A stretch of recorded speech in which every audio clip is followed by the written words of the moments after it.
呀，疼！媳妇儿饶命！都怪你，明明是首富，非要骗自己儿子说是村里最穷的。这下好了，被村长当成贫困户送去变形了，老娘的腰也都快被这破土炕给睡断了。穷人的孩子早当家嘛，我也是为了教育他，好让他早点接我的班儿。等儿子18岁以后，咱们就告诉儿子真相。走，去车库。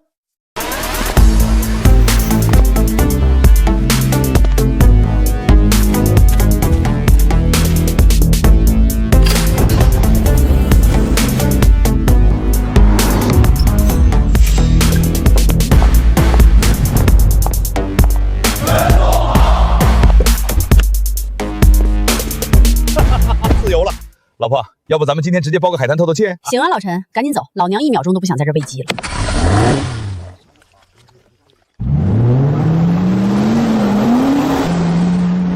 我去，这小山村里连个水泥路都没有，还有开大牢的大佬呢！导演，这肯定不是我们村的。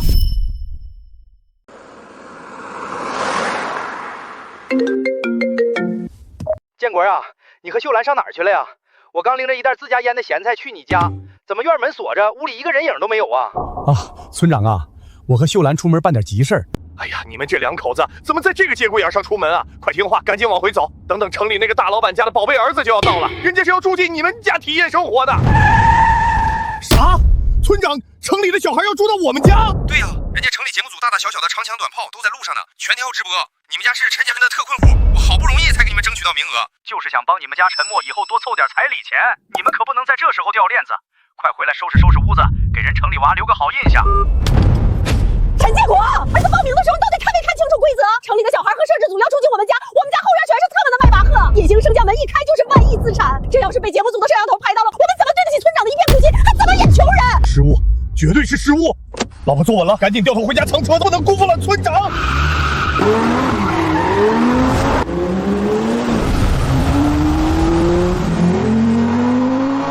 陈默，先上车，时间到了，我们得出发去城市家庭了。细节，老陈说了要注意细节，不能让这帮村里人看出老娘皮肤好。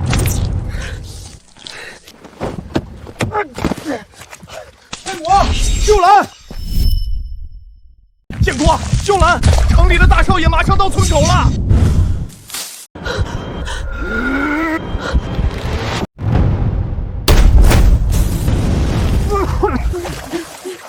哎呀，建国、秀兰，你们怎么搞成这个鬼样子？赶紧回家收拾屋子，等等城里那个大老板家的宝贝儿子就要到了。是，村长，大老板好心，刚才顺道带了我们一程，我们这就回家，准备迎接城里的大少爷。欢迎收看全网同步直播的大型青少年励志成长纪实节目《互换人生》。我们希望通过让城市少年与农村孩子进行生活互换，体验对方的世界，从而达到教育的目的。为了给孩子们一个最真实的蜕变环境，我们的录制将从孩子们踏上互换旅途的这一刻正式开启。陈默同学，不要紧张，一路上看你都不怎么说话，能跟我们在大屏幕前还有演播厅里的观众朋友们简单介绍一下自己和你的家庭情况吗？导演好，大家好，我叫陈默，今年刚满17岁，我爸妈都是最普通的农民，平时在家里种地喂猪，真的挺辛苦的。那陈默，你这次为什么要报名来参加我们的城市变形呢？因为村长跟我说，只要我能去城里好好表现，配合节目组把录制完成，节目组就会给我们家贫困家庭改造基金，这样我爸我妈就不用天天挤在漏风的土炕上睡觉了。你这一大袋都是行李吗？看起来沉甸甸的，是我给城里叔叔阿姨带的土特产。我去，那他妈是蘑菇，那是白松茸，顶级极品野生白松茸！我去，那他妈是蘑菇，那是白松茸，顶级极品野生白松茸！白松茸？你没看错吧？那是被称为林中白钻石，常年专供国宴，1斤能卖到好几万，甚至有市无价的野生白松茸。这不可能！这孩子不是说他家是特困户？导演，收到请回答，快！现场的大众评委和专家对白松茸提出强烈质疑，立刻询问那个农村孩子。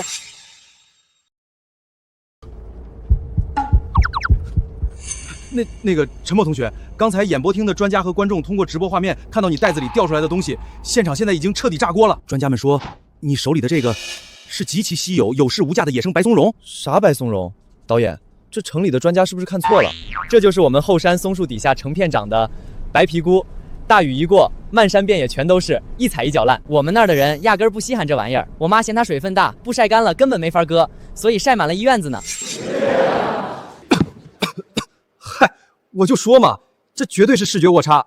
野生白松茸对生长环境要求极高，怎么可能成片长还晒满院子当柴火烧？没错，咱们刚才就是太敏感了，这也恰恰证明了底层家庭的认知局限。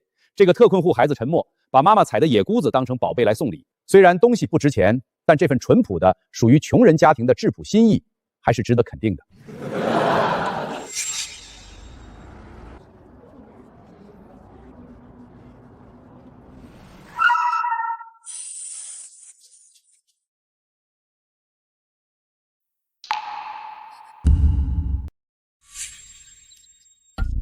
哎呀，你就是大山里走出来的沉默宝贝吧？瞧这孩子瘦的，可心疼死妈妈了。叫阿姨多见外呀！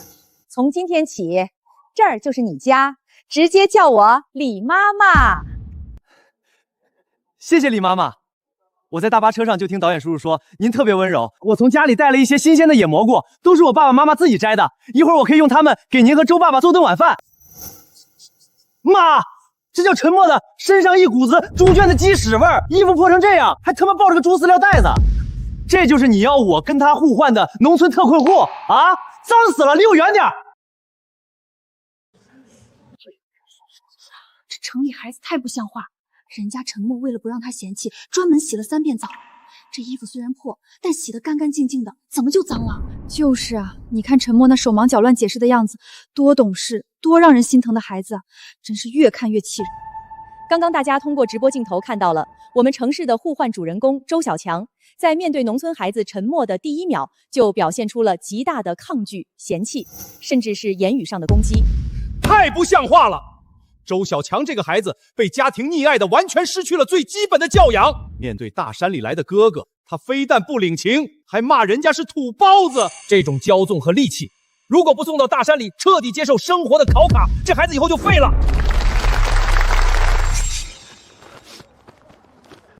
小强，镜头正拍着呢，陪他演戏也就算了，你给我忍着！我凭什么忍？凭什么让我去那个鸟不拉屎的穷山沟里受罪？那破地方他妈的连个冲水马桶都没有！土包子，你他妈给我等着，等老子去你家，把你家那破猪圈给你砸了！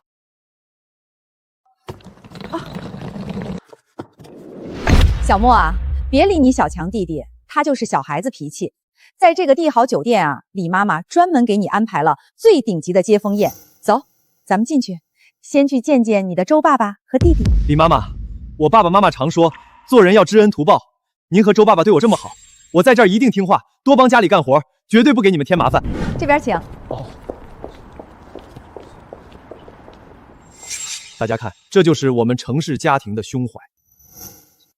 帝豪酒店那是什么地方？那是江城最顶级的5星级酒店啊！李妈妈非但没有嫌弃沉默穿着破街放鞋，扛着饲料袋，反而一上来就给予了他最体面的尊严和家的温暖。我相信，在这样充满爱与富裕的家庭熏陶下，这个特困户少年沉默一定会深深受到触动，彻底点燃他走出大山的奋斗之火。张专家的点评一如既往的高无灵地。不过，就在沉默同学步入凡尔赛式的接风宴时，我们节目组的另一路主摄像机已经跟随大巴车跨越了数百公里的山路。现在，让我们把主要视角转向本次互换的另一个核心——大山深处的陈家村。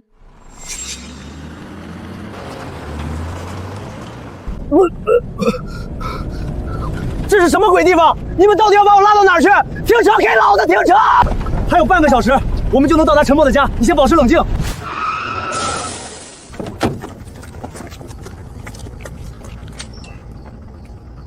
路呢？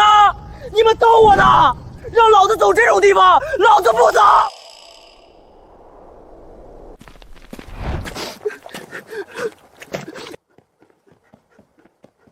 哎呀，你就是城里的小少爷吧？可算把你盼来了。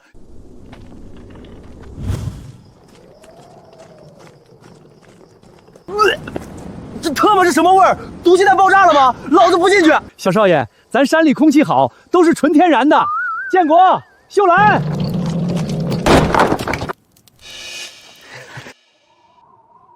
哎呀，少爷好，少爷辛苦了。完了，老陈穿帮了，手镯没摘，这手镯全中国就1只，值1亿2。少爷快请进，家里穷，没啥好招待的，刚捡的土鸡蛋，给您煮一个。等等，刚才那个陈默他妈妈手腕上闪过的一抹绿色，怎么那么像去年苏富比拍卖会上被神秘买家以1.2亿拍走的极品帝王绿翡翠祖母绿？大师，你眼睛老花了吧？没看见正满手抓鸡屎呢吗？那是地摊上2块钱的塑料圈吧？就是，穷的都吃土了，还1.2亿，别蹭热度了。哎呀，周少爷好，周少爷一路上辛苦了，快请进，快请进！离我远点！瞧瞧你们2个这穷酸样，脸上那是泥还是屎啊？衣服破成这样，还有脸出来接客？周少爷别生气，乡下地方条件差，您饿了吧？我们刚刚准备了饭菜。本少爷在城里只吃深海鱼子酱。少废话，有什么值钱的东西赶紧拿出来，本少爷饿扁了。臭小子，嘴还挺硬，你给老子等好了！今天高低让你吃点在城市里砸几百万都吃不到的顶级天价货，等会儿别香的把舌头给吞下去。呸！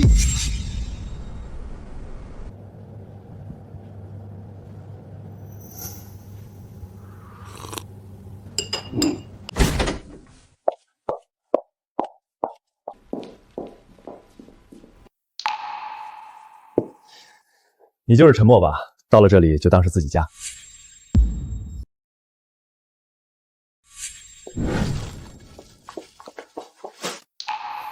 周爸爸好，一路上听导演哥哥说您工作特别忙，还专门抽时间来见我，谢谢周爸爸。那个袋子里是我爸爸妈妈在山里摘的蘑菇，是我们的一点心意，虽然不贵重，但真的很新鲜。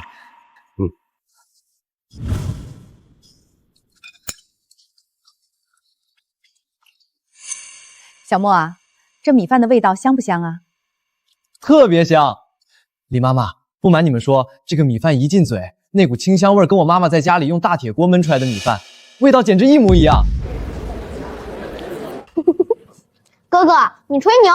我哥说乡下穷的连肉都吃不起，平时只能吃没味道的糙米。我们家这大米可是爸爸花大价钱买的，你怎么可能吃过一模一样的？你是不是为了面子撒谎呀？小莫啊，小明虽然说话直，但城里和乡下确实是有差距的。这种米9000块钱一斤，乡下一般都是3块钱一斤的普通大米，怎么可能一模一样？陈默，说话要诚实，不要吹牛。你看看这碗大米9000块钱一斤，你非要说你家也天天吃，这网友和演播厅的观众可都不高兴了。我没吹牛，我家真的一天天都在吃这个米啊，真的长得一模一样。这就是缺乏事实支撑时的无力感。这个特困户孩子陈默，心理防线显然已经到了崩溃的边缘，居然还在嘴硬。不对，快看周小强这边！我操，好吃，太他妈好吃了，真香啊！爸妈，我以前在城里吃的都是些什么垃圾啊？这米饭一进嘴，那股酒香和翡翠光泽，这他妈绝对是顶级景阳赋西米啊！周少爷，咱家实在是穷啊，这就是我们家平时喂猪用的糙麦，您大鱼大肉吃惯了，真是不好意思，让您跟着受罪了。喂猪？你家拿这米喂猪？老子不信，这绝对是真正的米中至尊。难道陈默刚才说的全都是真的？周小强亲口认证了，风味浓郁，翡翠色泽，9000一斤的景阳赋西米，在陈默家真的是用来喂猪的常备粮啊！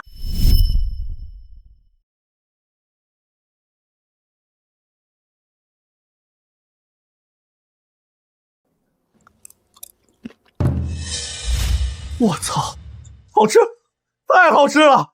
这味道，这他妈比我爸带我去吃的一顿几万块的米其林3星黑松露浓汤还要高级1万倍！周少爷，咱家实在是穷，这就是秀兰在后院随便腌了3年的老汤烂咸菜，您大鱼大肉吃惯了，真是不好意思，让您跟着受罪了。你这臭小子，在城市里吃的都是什么苦啊？这咸菜只是英国皇家御厨用原浆按照1比1比例发酵了整整3年的小咸菜。周少爷，您要是嫌弃这咸菜长得丑，一股怪味儿，老婆子这就把它倒了喂猪。别动！谁准你倒了？本少爷就是觉得这盘咸菜长得太丑，本少爷要留着好好批判一下他。小莫啊，别听你周爸爸和小明瞎说，大米嘛，吃饱就行。来，尝尝这碗松茸燕窝汤，这可是顶级国宴松茸，在你们大山里啊，怕是一辈子都见不到。多喝点，补补身体。李妈妈，这汤我熟啊，我在家里，我爸我妈天天用大铁锅给我熬这个汤喝，味道跟您这个简直一模一样，我还给你们带了不少呢。陈默，你这孩子怎么回事？前面大米的事你非要和9000一斤的景阳赋西米攀关系，现在李妈妈好心赏你喝3000一克的国宴松茸汤，你居然还敢撒谎吹牛！你看看直播间网友和演播厅的观众，这回是真彻底被你的虚荣心恶心到了。我没吹牛，我说了我家有，那就是有，你们不信是吧？我这就拿给你们看。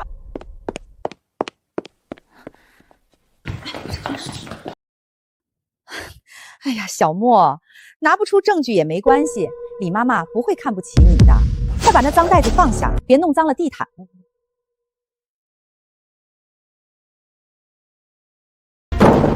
这就是我妈嫌水分大晒满了一院子的白皮菇，你们看看，跟你们碗里的松茸是不是一模一样？这丰泽，这毫无杂质的羊脂瓷光，这他妈是野生白松茸，而且是常年专供国宴，有市无价，一斤能卖到10几万的白松茸至尊林中钻。我就是一模一样嘛，我家后山多的是，一踩一搅烂。我爹天天拿它炖大骨的汤，你们城里人咋吓成这样？我的天哪，陈默没有撒谎，他刚才说的一切全都是真的。3000一斤的松茸，在陈默家真的是成片长，晒满一院子，甚至拿来随手熬汤的大陆货啊！不可能，这绝对不可能！小莫，你老实交代，这真的是你父母在大山里摘的？你刚才明明说这叫什么白皮菇？对啊，陈默，顶级野生白松茸对生长环境要求苛刻到极致，怎么可能成片长，还让你妈晒满一院子当柴火割？你连名字都叫错了，你还敢说这不是你为了面子，在城里哪个高档黑市上偷偷买来演戏的？没错，叫法完全对不上。白松茸是林中钻石，白皮菇一听就是廉价第一。这个农村孩子陈默一定是在撒谎。后台导播，快连线农村县，让那边的随车导演立刻去陈家的饭桌上看看，陈默的父母到底管这玩意儿叫什么？陈建国大哥、秀兰大姐，刚才城里直播间和演播厅传来紧急消息，城里的专家说陈默同学从你们家带去了一袋有市不价的顶级野生白松茸，但陈默说这东西在你们家叫白皮菇，这到底是什么东西？吵个屁啊！陈默没撒谎，这特么就是真正的顶级白松茸。你们这帮城里专家自己看，这香味儿，这品相，但这家人懂个锤子的顶级食材，在这对特控户夫妻眼里，这玩意儿就特他妈叫后山松树底下的白皮菇。他们嫌这玩意儿大雨一过，漫山遍野全都是，一踩一搅烂，水分大不好割。今天晚上是用它来和9000一斤的富硒米一起焖饭喂猪的。臭小子，嚷嚷什么？这名字就是老子和秀兰故意土话叫给村里人听的。要是让村长和这帮城里人知道，我家满院子晒的都是10几万一斤的国宴白松茸，这首富身份还怎么死尊无助？今天高低不能穿帮了。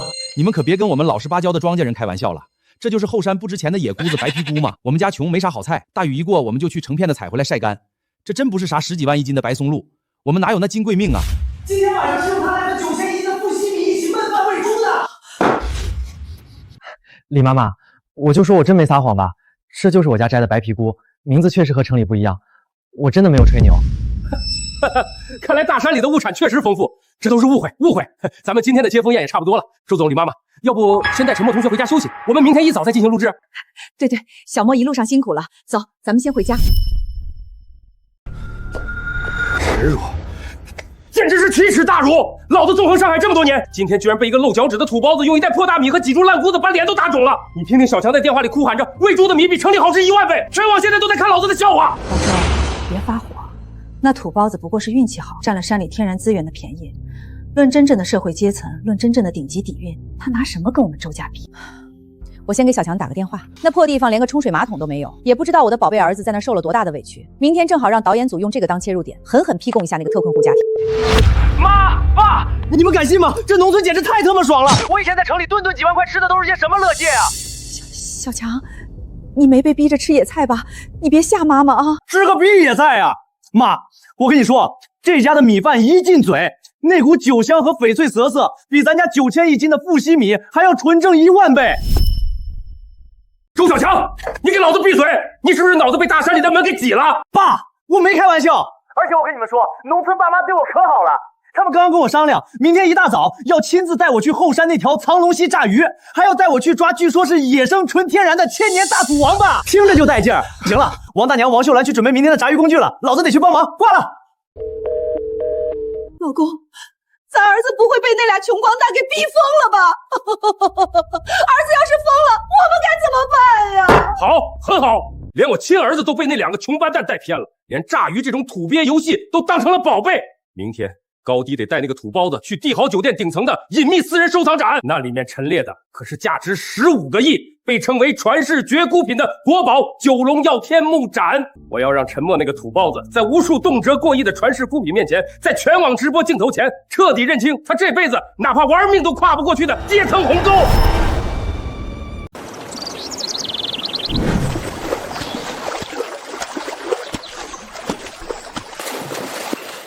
家人们，昨天那是本少爷没发挥好，今天来到我们农村爸妈的地盘，带你们看看什么叫真正的纯天然野外生存。看老子今天怎么炸鱼！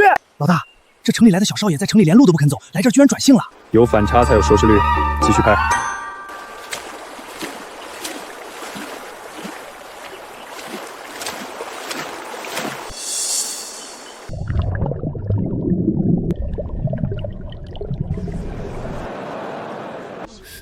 等等，刚才闪过去的那块绿石头，怎么那么像缅甸老坑的玻璃种翡翠原石？得了吧，节目组这水下滤镜开太大了吧？山沟沟里要是遍地翡翠，这家人还能当特困户？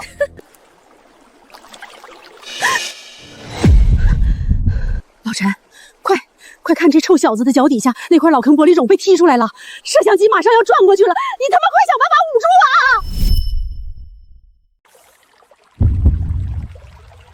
周少爷，小心脚底下，这山里的绿苔藓石头滑得很，我老汉粗皮烂肉的，先帮您把这绊脚石踩扎实。臭小子，给老子把脚挪开！这条溪流是老子为了保护极危物种，花了3个亿秘密承包的帝王金县衙国家级保育基地。要是让你一脚踢出来，曝光在直播镜头里，这首富身份还怎么捂住？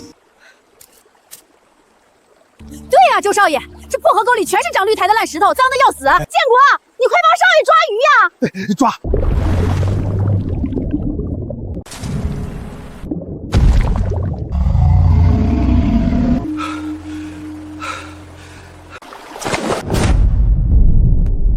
我操！大王八！妈呀，真的是纯天然野生千年大土王八呀！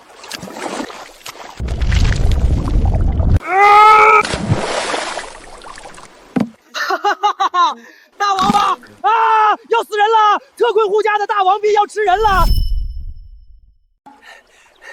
焦距拉大，死死锁定，就拍他摔泥里的样子。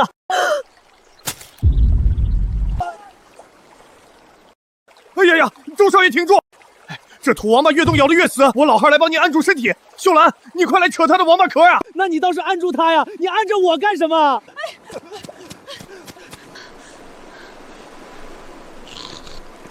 呀妈呀，这王八太烫手了！少爷救命，我拿不住了！哎呦，少爷，我扶您起来。少爷呀，您看这山里的野生大甲鱼就是脾气暴，不听使唤，刚刚可把我老汉和秀兰给吓坏了。这抓甲鱼的项目实在太危险，不适合少爷您这种金贵身子。对，周少爷，要不咱们换个项目，去后山地里干活吧，那活计踏实。不行了，我要笑死了！这特困户2口子太淳朴了，真是越帮越忙。那只大王八直接被大娘一记大招给甩飞了，疯了，简直疯了！这节目的焦点根本不该是变形，你们难道没有注意到那个村子的生态环境吗？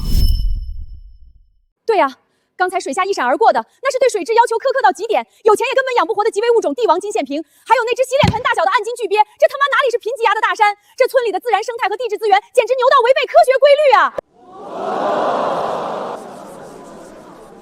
天哪，这村里的生态真的牛逼炸了！难道之前陈默说他们家后山大雨一过，不仅能长白皮菇、白松茸？农村的生态正在颠覆全网的认知。但与此同时，我们城市的李妈妈和周爸爸也已经带着陈默正式跨入了江城最顶级的隐秘私人收藏展。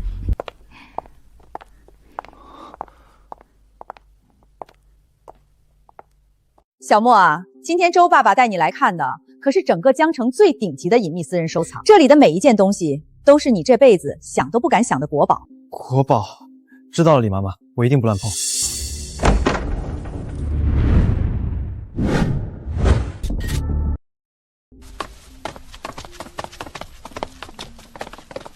刘馆长，又见面了。周总，最近有空来看展了？刘船长，客气了，这次主要是带小莫见见世面。爸爸妈妈，我肚子疼，想上厕所。这走廊太黑了，我一个人害怕。我想让哥哥带我去上厕所。小莫，弟弟想让你带他去厕所。哎，李妈妈放心，我这就带小明弟弟去。哥哥，你离我远点，别拿你的脏手碰我，快去在前面给我开路。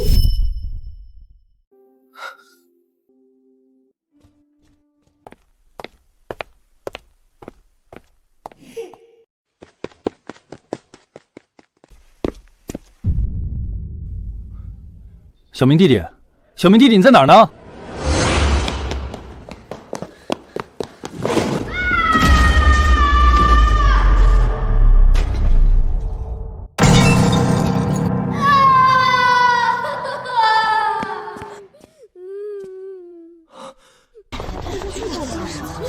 天哪，那是九龙药变天目斩，碎了，真碎了！这可是价值15个亿，被称为全人类传世绝孤品的收藏啊！这可是15个亿啊！老子哪怕砸锅卖铁去街上要饭，也绝对他妈的赔不起。不管事实是什么，这个通天大黑锅必须高低只能由这个农村来的土包子一个人死背到底。反正这陈默是个大山里特困户，穷光蛋一条，光脚的不怕穿鞋的，就算把他送去做一辈子牢，也绝不能连累我周家掉一根毫毛。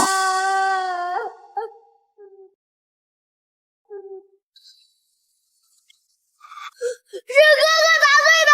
刚才在厕所门口，他说这个杯子值钱，逼着我带他回来偷国宝，我拦着他不让偷，他就故意撞翻了柜子，故意摔碎了国宝，还要动手打我。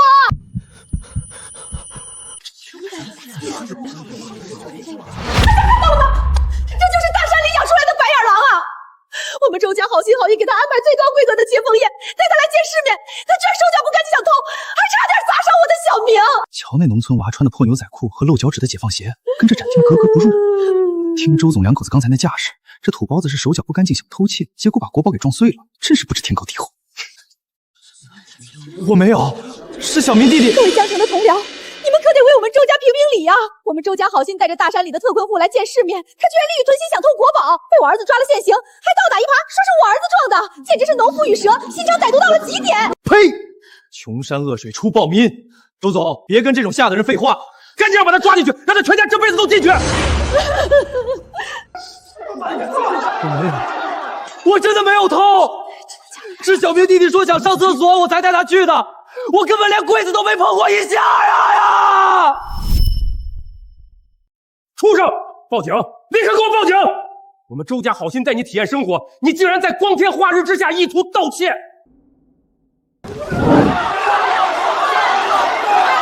太恶劣了！没想到陈默心肠竟然这么歹毒，砸碎了15亿的国宝还死不承认，连8岁的小孩子都陷害。社会底层的渣子，真特么恶心！亏老子前几集还觉得他懂事儿，原来就是内心极度不平衡装出来的。这下原形毕露了吧？大家看清楚了吗？这就是底层劣根性最赤裸、最丑陋的集中爆发。这个特困户家庭出来的陈默，在面对跨越阶层的泼天富贵时，内心的贪婪彻底战胜了良知。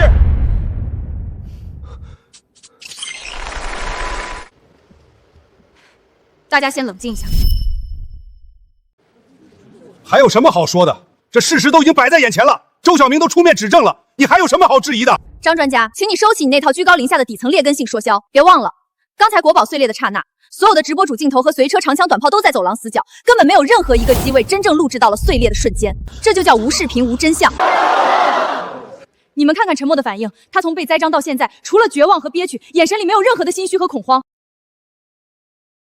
相反，周大山和李萍萍两口子在听到小儿子栽赃的第一秒，面部肌肉那极其隐蔽的颤抖和抽搐，分明是人在极度恐慌下找到了替罪羊时的疯狂算计。15个亿啊，周家自己根本赔不起。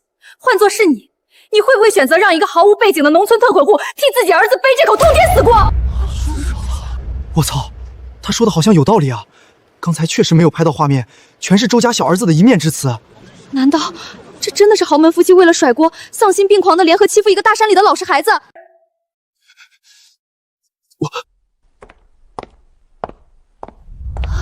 传世绝孤品的九龙药变，这可是特展！今天你们周家要是给不出个交代，谁也别想走出这扇大门！馆长，不是我们啊，冤有头债有主，这事儿跟我们周家半毛钱关系都没有，是这个大山里来的特困户偷窃未遂，故意砸碎了珍宝，你要找就找他要赔偿，全是他一个人干的。对，馆长，穷山恶水出暴民，这种下等人不见棺材不落泪，他现在还敢嘴硬，您赶快动用展厅的保镖把他摁住，逼他把偷窃砸碎国宝的认罪书给签了，让他全家把一辈子的连带赔偿借据也写了，不写就当场废了他。15个亿。这个连鞋子都露脚趾的底层孩子，这辈子、下辈子、10辈子不吃不喝也赔不起。我不管你在大山里是什么规矩，但在城里弄碎了珍宝，你就得填上。还愣着干什么？沉默，老老实实给我跪下，跪在珍宝的碎片面前，承认你的罪行，写下15亿的赔偿借据。不承认，就只能让上面来提人了。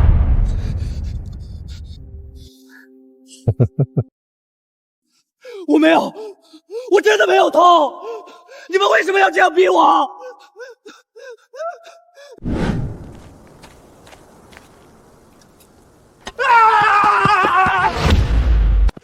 哎呀，建国大哥、秀兰大姐，出通天大祸了啊！我刚刚用隔壁二狗子的破智能手机看那个什么互换人生的城里直播，你们家默默在城里被人给扣下了。哎呀，周少爷，这地头有我们乡下老农唠家常，不吉利。您天生神力，先拿着这把旧锄头，一个人去前面那片大荒地中心开荒松土，让导演组的叔叔阿姨多拍拍您城里人的核心力量。没见识的土包子！行，瞧好了，本少爷这就让你们开开眼。快，1号机、2号机全跟上去，拍周少爷开荒的独立大特写，快跟上！董事长、夫人，少爷在城里被熊孩子撞碎了价值15亿的国宝九龙曜变天目簪。周大山两口子为了甩锅，丧心病狂的恶毒战队，逼着少爷沉默在全网直播镜头前跪着背黑锅。周大山、李萍萍，你们这两个该死的下三滥土鳖，连老娘生下来掉下的一块肉，你们都敢这么侮辱！15个亿的破杯子，老娘在家里拿来当猫玩，都嫌它成色不好。你们敢让我儿子背黑锅？老陈，这破节目老娘不录了，我现在就要把我宝贝儿子接回来。老子演了17年的穷人，今天你们这帮城里的乐萨，真他妈把老子的天给捅塌了！打！给老子狠狠的打！打断他的腿送进去！看这个死穷光蛋拿什么跟老子嘴硬！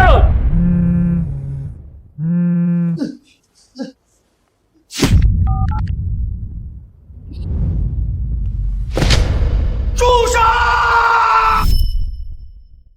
住手！全给我住手！谁准你们碰陈默少爷的？你们找死是不是？少爷，少爷，这馆长为什么管我叫少爷？我只是个山里的穷娃子。还有刚才那个通天大人物到底是谁？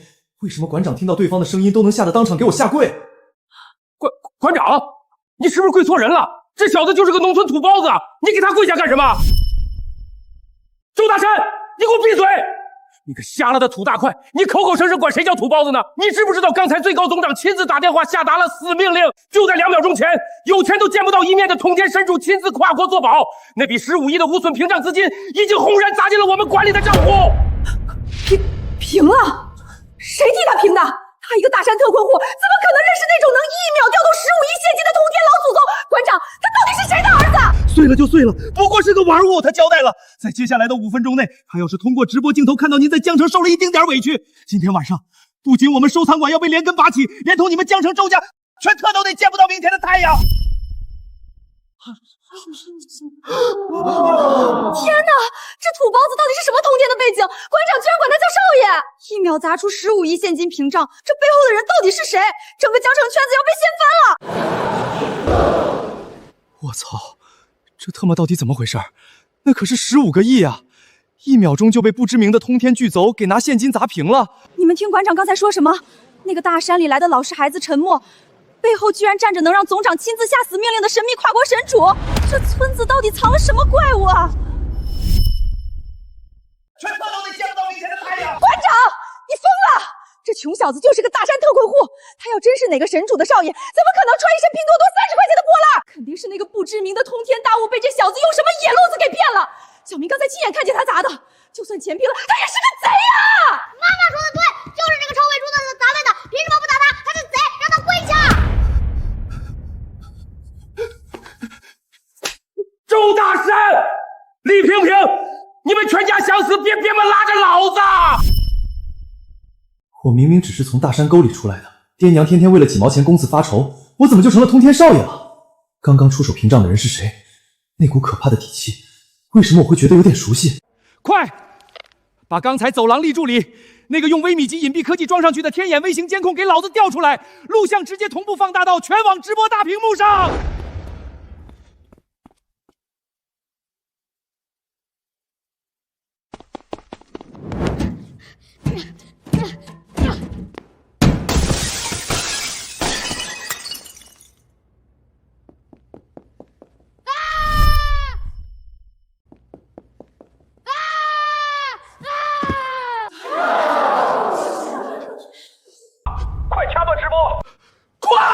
把所有大小球、长角短全挂了，掐断直播，撤摄影，全员撤退。陈少爷，受惊了，我们已经安排专车送您去安全的地方休息。我不认识什么陈氏帝国，我要回农村找我爸妈。这恐怕不行，董事长，我是说，您父亲吩咐了，在事情完全平息前，您暂时不能离开江城。我父亲。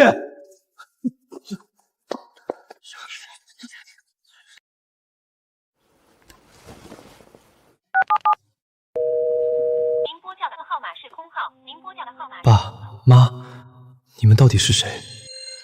别打了，我错了，我们再也不敢了，求你放过我们。哼，这2个城里的垃圾，算他们跪得快。老陈，默默既然没事了，咱们也别急着去接。这孩子从小在山里长大，想在城里多见见世面，就见识一下。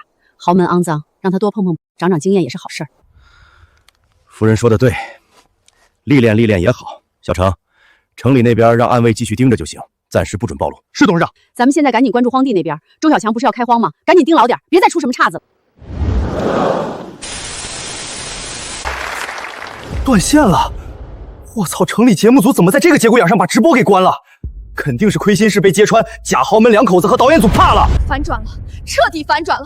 原来是周小明自己作死撞碎国宝，还恶毒栽赃陈默。这城市2口子也是畜生，为了甩锅什么下三手段都用。他们现在心虚关直播，老子不答应！不仅是真反转啊，城市直播虽然心虚断线了，但刚才那一幕大家都看真切了，连纵责执掌无数国统命脉的馆长都跪下了，那可是15个亿啊！1秒钟就被不知名的神秘神主从全球最高权限信托里拿现金屏障了，难道陈默的真正身份真的是全华夏的顶级财阀大少爷？真相大白，陈默少爷是清白的，城里断线了没关系，让我们把镜头立刻切回陈家村现场。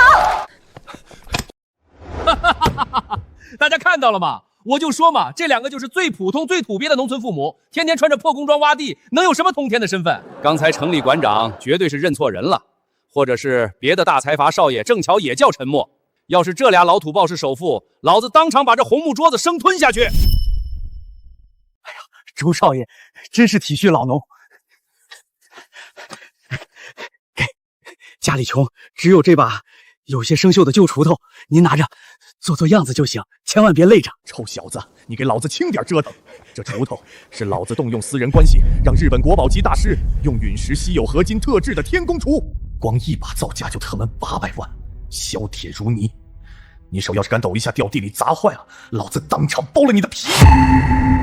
轻飘飘的，里面怕是都生锈掏空了吧？烂铜烂铁，瞧好了！今天本少爷就给你们这帮乡巴佬演示演示，什么叫核心肌肉群。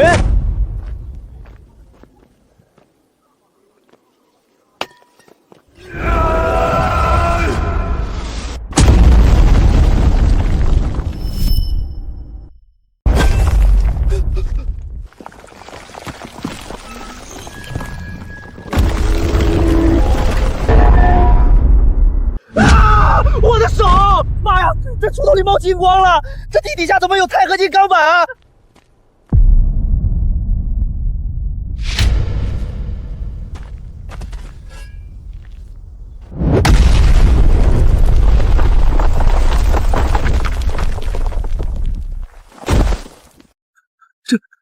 这到底是什么鬼地方？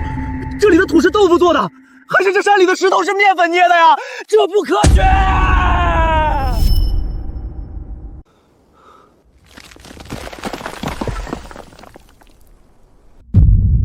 完了，图腾彻底漏了。这千万级的天宫厨要是彻底曝光在镜头前，我演了17年的穷人身份，今天高低是要捂不住了。哎呦，秀兰，秀兰，你咋了？你可别吓我老汉啊！是不是被这破道具厨都震伤了？老陈，我刚才这季失足飞扑演技咋样？细节拉满了吧？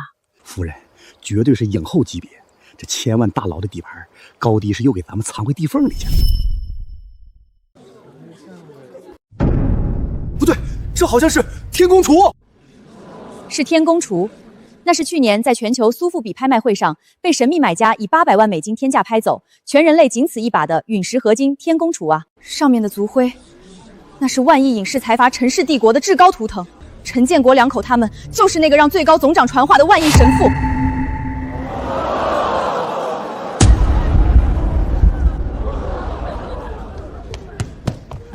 张专家，万亿陈氏至高图腾就在这儿摆着，你刚才不是说要当场把这红木桌子生吞下去吗？吞啊，你倒是吞啊！服务器又崩了，第3回了，快想办法控场。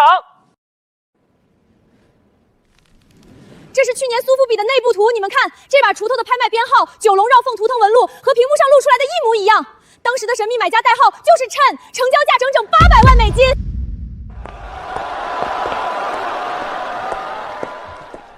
大家冷静一下，刚刚节目组接到高仿藏品协会的紧急澄清电话。陈默父亲手里这把只是道具组为了戏剧冲突，用现代合金1:1精细复刻的廉价影视道具。那上面的九龙族徽也只是金属贴纸。我就说嘛，无稽之谈！一个天天在地里挖土、满脸黑机油的特困户老汉，怎么可能会有800万美金去买天宫厨？大家别被骗了，这就是个高仿高大上的廉价高仿货，他们就是最普通的农民。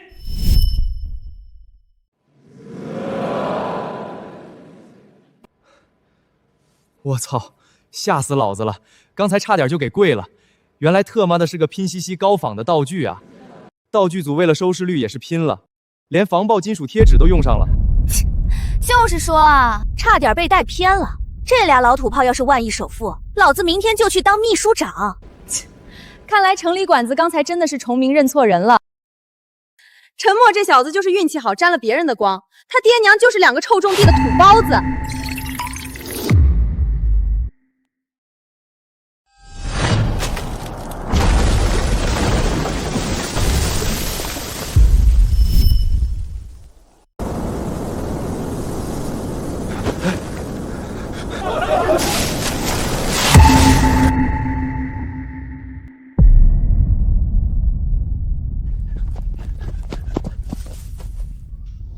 劳斯莱斯幻影，这特妈还他妈是猪圈吗？你家猪圈里降大牢啊！完了，老子千算万算，没算到这妖风把车给掀出来了。这千万大佬大招一出，今天高低是彻底要捂不住了。劳斯莱斯幻影，那尊金光闪闪的欢星女神力表，你他妈管这叫贫困户？道具组能做出一辆真车藏在大山里给穷人演戏吗？这不科学！我操！秀兰，秀兰，你快别装了，快醒醒，穿帮了！啥？人呢？这帮大长枪短炮怎么一个都不见了？秀兰，你快醒醒啊！你快睁开眼看看，咱家猪圈被长白山这妖风给出他妈的幻觉了！啥幻觉？老陈，我是不是要死了？我怎么看见前面金光闪闪的？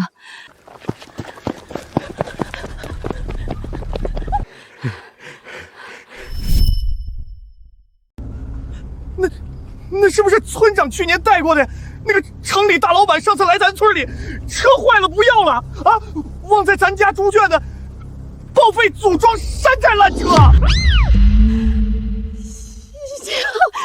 呦妈呀！我想起来了，去年村长说有个城里大老板来考察，那大老板嫌车坏在村口拖回去费钱，直接扔给咱家当咱们家救赎圈的顶棚防雨支架了啊！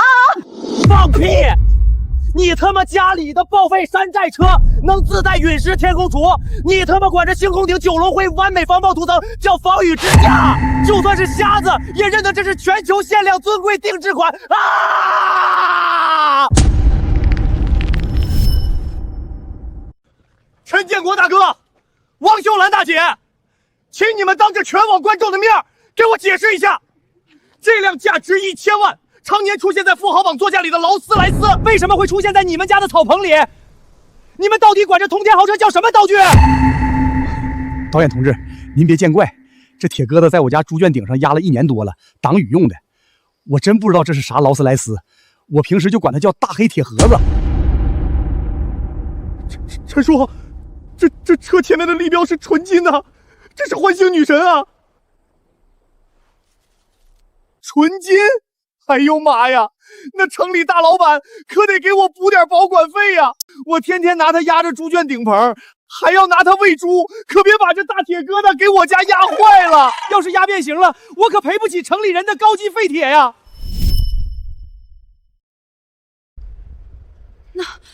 那是去年全球限量10台的劳斯莱斯幻影暗影至尊版，落地价4800万。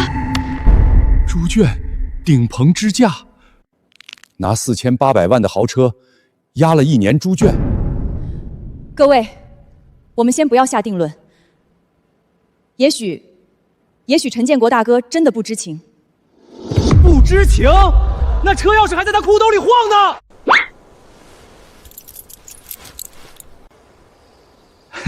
这是3轮车的钥匙，长得有点像。陈叔，您这3轮车是 V12发动机的？啥？V 啥？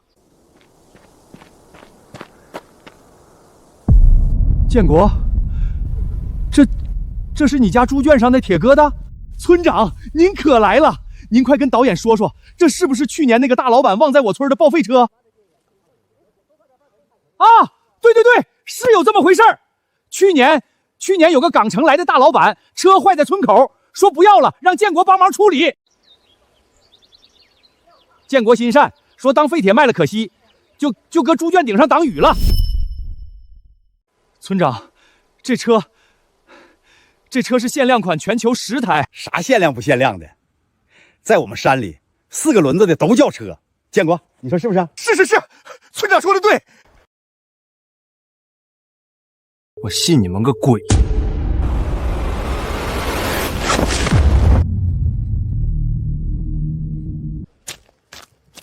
老陈，这破节目老娘不录了。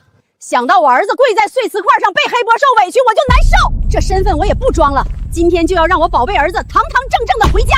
哎呀，老婆，你说啥呢？咱这演穷人不是演的好好的吗？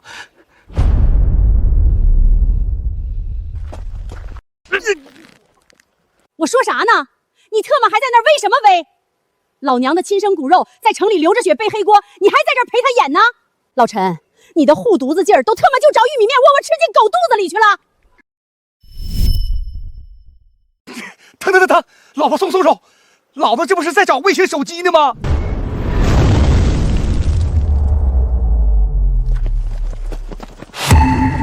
告诉全网观众，陈氏帝国从今天起全资自助互换人生节目，但节目名改了，叫真假人生。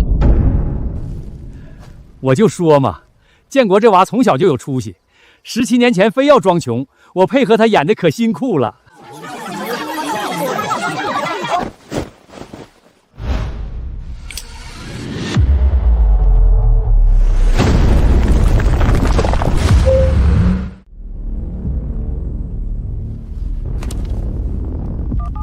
小程，去给老子把陈默护好了。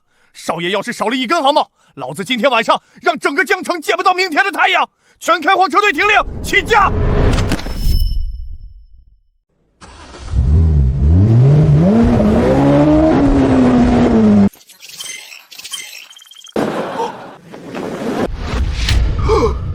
真车，这他妈是真的劳斯莱斯幻影！车钥匙开天眼亮瞎了，不是道具，不是高仿，这老两口是他妈的只手遮天的跨国通天神主啊！爽啊！那李大娘撕掉烂棉袄露出九龙族徽的那一秒，老娘天灵盖都麻了！什么底层劣根性，什么特困户，全他妈是人家首富两口子演出来体验生活的！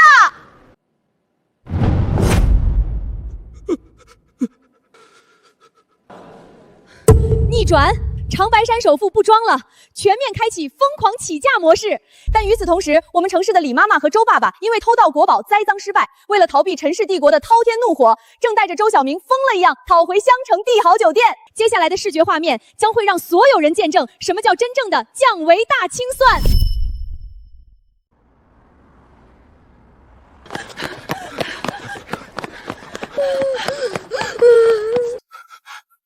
演员？刚才大屏幕里绝对是节目组请来的演员。老子纵横商海这么多年，怎么可能被一个臭种地的土包子把天给捅塌了？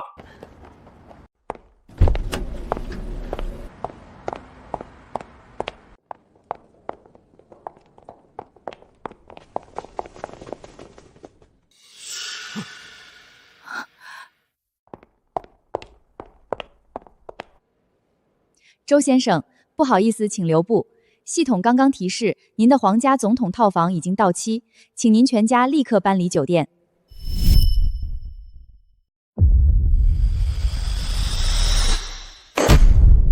老子包了整月，你他妈没长眼是不是？上个月老子就全额打了几百万进你们账上，租约根本不可能到期。周先生，您的租约确实包了整月，但那是在2秒钟之前。陈氏帝国刚刚完成了对益豪酒店的强行无损收购，包括你们周家名下的全部私人资产和信用，已被跨国银行1秒冻结，美股、港股全面扔断清零，所以您的租约作废了。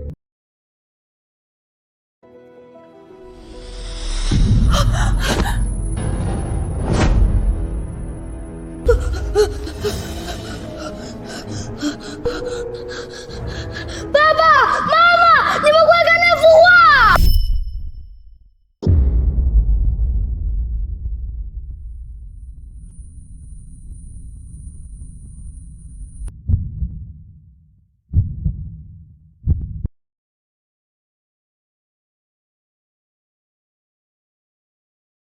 陈建国，你他妈管这叫拉大屎的特困户啊！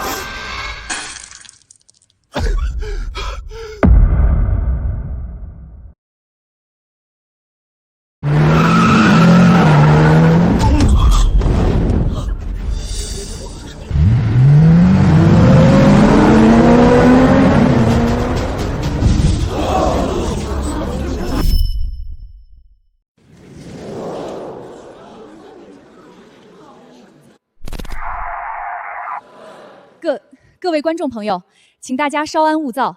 刚刚我通过后台接线员收到了一份跨国黑客和保密信托全面攻破联合发来的震撼爆料。经过陈氏帝国对周氏集团的全面阻击和资产清算，我们刚刚查实，城市的互换主人公周小强一家根本不是真正的社会上流豪门。周大山先生名下公司的中外资金链早已断裂，目前个人企业负债整整高达8个亿。他们住的别墅是高价租赁的，开的豪华轿车是全额抵押贷款的，甚至连刚刚用来给陈默少爷做接风宴的帝豪酒店包间，也全是临时租来演戏充人面的。所谓周氏豪门，从头到尾全是他们为了蹭热度、虚荣包装出来的假豪门。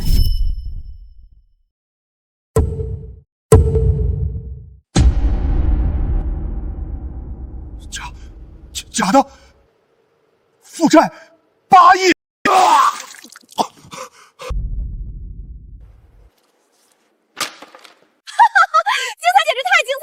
一个欠了8亿、衣服豪车全靠租的假豪门，竟然天天高高在上的坐在白瓷炖重前，对大山里拥有千万大牢、拿9000亿斤景阳赋新笔未出的真首富儿子大肆进行底层劣根性的说教和阶层拷打，还大咧咧的把人家大少爷送去变形，这节目的剧本简直神了！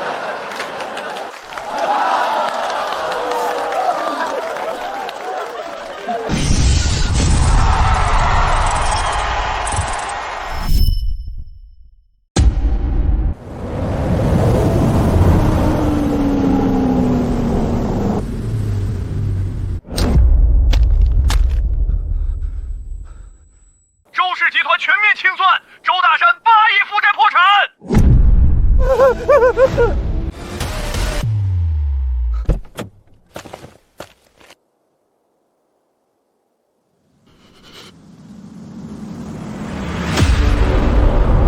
周少爷，你们家在城里欠了8亿的亏空，连这破烂接风宴都是租来的，老子千算万算，没算到你那该死的暴发户老爹，竟然有胆子用1碗掺了沙子的9000块糙米来换老子的万亿帝国唯一继承人。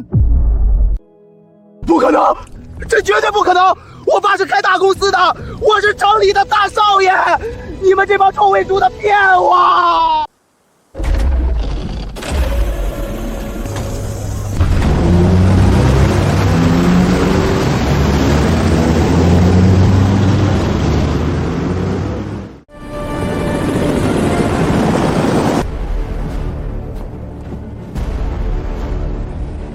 把江城所有媒体的直播信号全部接入陈氏帝国官方频道，我要让全网看着我儿子堂堂正正回家。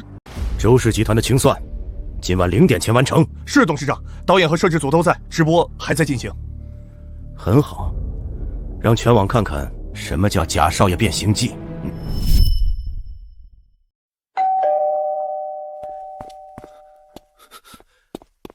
少爷，董事长和夫人正在赶来的路上，您先随我去休息区。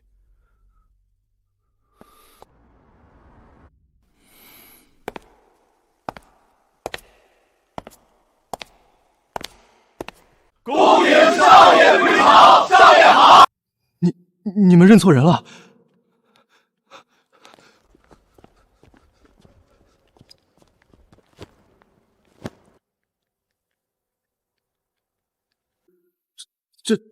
这到底是怎么回事？我不是来变形的特困户吗？少爷，我这就带您去顶层，董事长已经在等您了。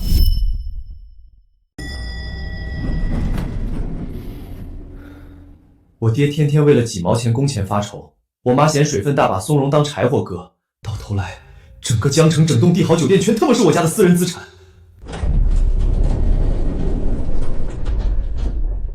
臭小子，今天高低让你见识见识什么叫父爱如山，让你知道你老子到底有多富。失误，老婆子催得太急，只顾着换上8000万的天丝西装，忘了把老脸给洗干净了。爸妈，今天就问你们一句话，你们骗了我整整17年，天天穿着破工装在我面前哭穷干嚎，你们到底是谁？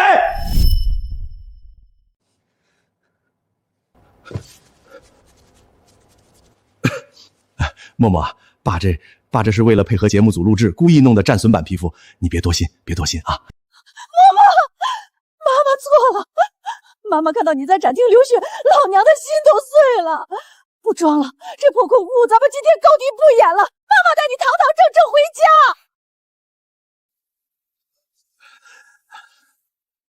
不喝，爸，今天就问你一句话，我天天在家里吃腻了的米，是那9000块钱1斤的顶级至尊大米，在咱家真的天天都是拿来喂猪的常备粮。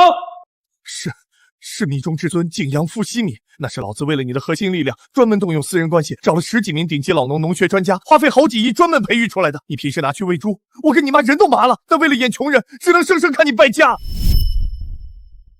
那白松茸呢？我背了整整30公斤来到城里，妈嫌水分大，晒满了一院子当柴火割的野蘑菇，那也是假的。默默啊，是野蘑菇啊，只是那是常年专供国宴，1斤能卖10几万的顶级野生白松茸至尊。妈在后山承包了成片长的大基地，怕你出门在村里乱说穿帮，这才故意土话，教你管它叫白皮菇的呀。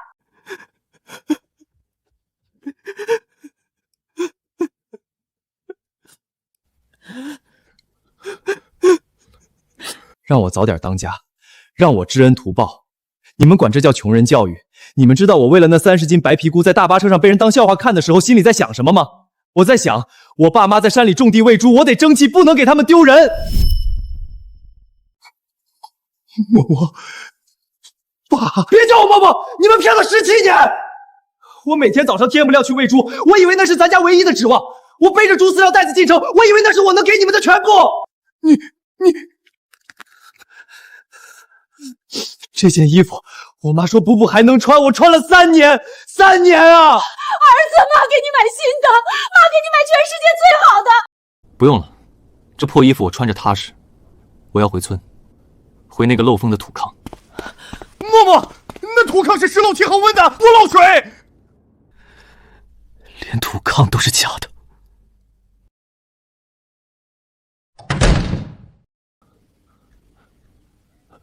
董事长，少爷他让他走，派人暗中跟着，别让他发现。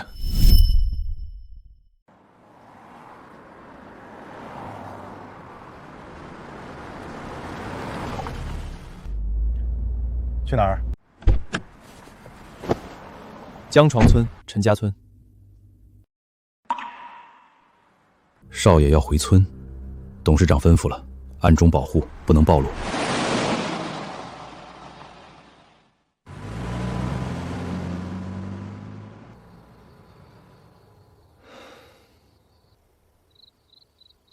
默默，你咋回来了？城里不好玩？村长，我想回家住几天。跟爸妈闹别扭了？行，村里永远是你的家。走，去我家，我给你煮碗面。村长，你知道了？知道啥？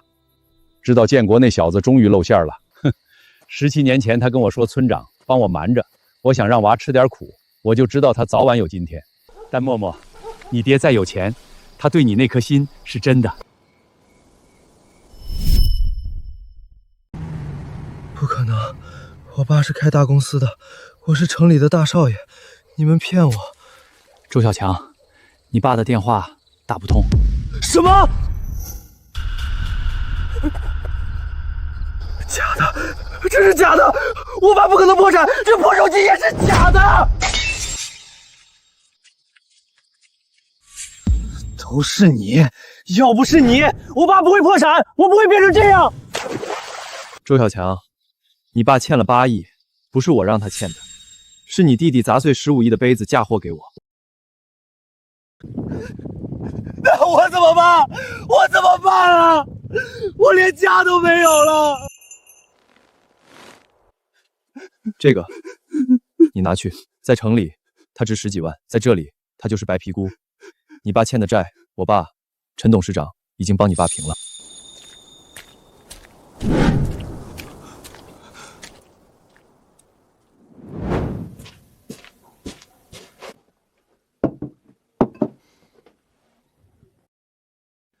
默默，你爹那17年的戏演得不容易。村长，您别替他说话。哼，替他说话，我替他受了多少罪？你看，这手，17年前为了帮他藏那辆大牢，我半夜推车掉进个沟里，断了3根指头。你爹跟我说，村长，我年轻时太顺了，不知道穷是啥滋味。我不想我儿子也这样，我想让他知道，人这辈子最金贵的东西不是钱，是骨头。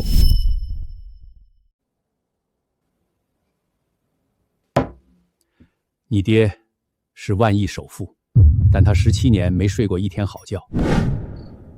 为啥？因为他怕你发现，怕你发现之后恨你。你看，他最怕的事儿还是发生了。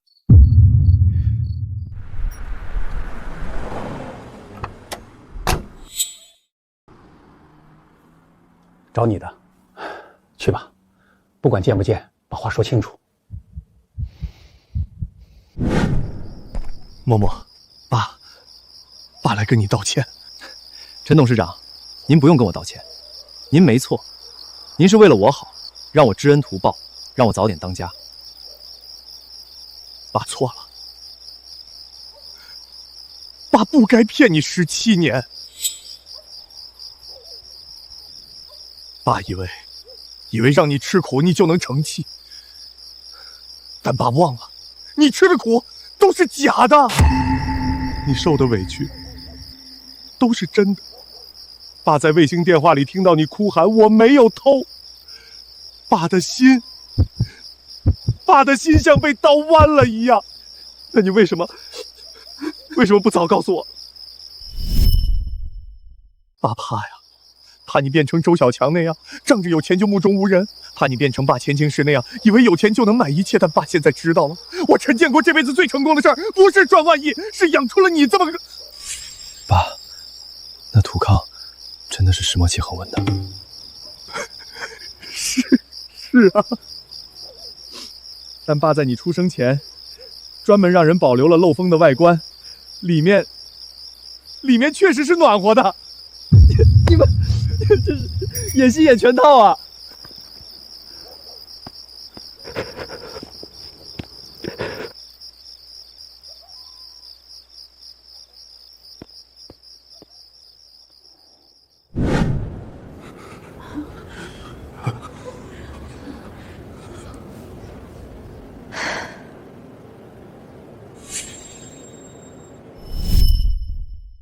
老陈，你真要这样全网直播？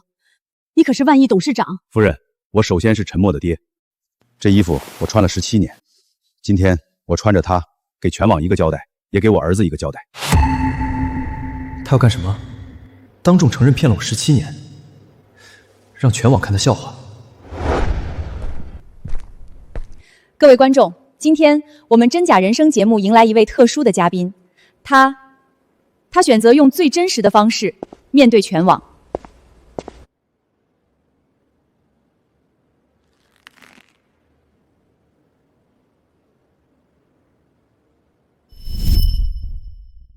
我叫陈建国，17年前我是陈氏帝国的董事长，17年后我还是，但这17年我还有一个身份，江家村最穷的贫困户。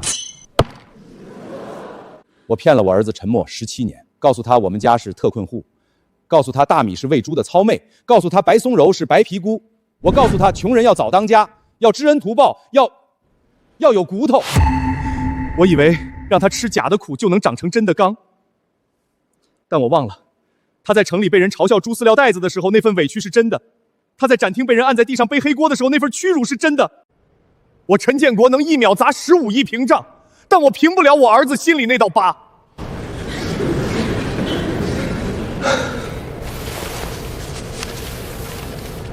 这是默默7岁那年写的，那时候他以为家里穷，偷偷在纸上写我要好好学习，长大赚钱给爸爸买大房子，让他们不用睡漏风的土炕。他不知道那土炕是石墨烯恒温的，比城里任何床垫都舒服。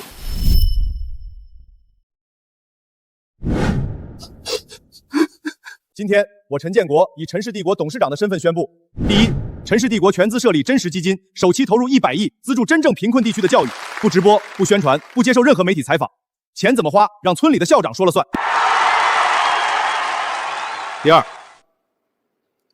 我辞去陈氏帝国董事长职务，从今天起，由我儿子陈默接任。你疯了！我不会管公司，我连 Excel 都不会。你不会 Excel， 但你会喂猪；你不会看财报，但你知道9000块的米和3块的米味道没差。陈氏帝国不缺 CEO， 缺一个知道人字怎么写的人。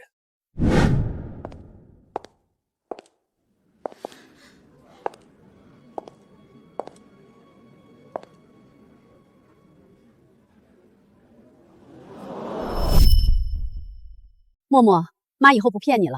这猪，这叫白松茸，10几万一斤。但妈想告诉你，它在你7岁年前就叫白皮菇，名字是妈改的，但妈对你的心从来没改过。我爹骗了我17年，但他教我的东西，我在城里被人叫土包子，我难受；我在展厅被人按在地上，我委屈。但你们知道我最难受的是什么吗？是我发现我吃了17年的粗粮，原来是国宴食材；我睡了17年的漏土土炕，原来是弱心恒温；我连穷都是假的。但你们知道吗？我爹骗我，是因为他真的怕我变成周小强那样仗着有钱就目中无人，怕我变成他年轻时那样，以为有钱就能买一切。爸，你怕错了。我不怕穷，因为我穷过，哪怕那是假的；我不怕富，因为我爹教过我，人这辈子最金贵的东西不是钱，是骨头。从今天起，我是陈氏帝国的董事长，但我的办公室不在百层大厦，在江山村那间漏风的土炕旁边。我的秘书不是海归精英，是村长。我的午餐不是米其林，是9000块一斤的糙米配黑松露咸菜。夫人，咱儿子比我会说话。废话，老娘的基因。完了，完了，全完了！我骂了17级底层劣根性，结果人家是万亿少爷。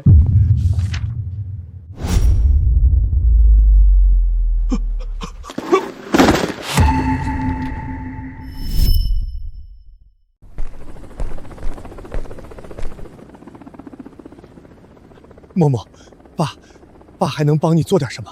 爸，帮我尝尝，这白皮菇晒干了没？我妈老嫌水分大。晒干了，好儿子，好儿子。默默，妈不装了，这围裙妈亲手缝的，你穿着踏实。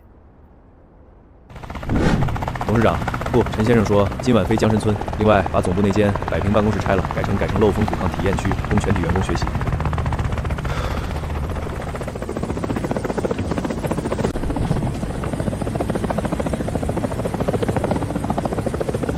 乡亲们，我陈默回来了！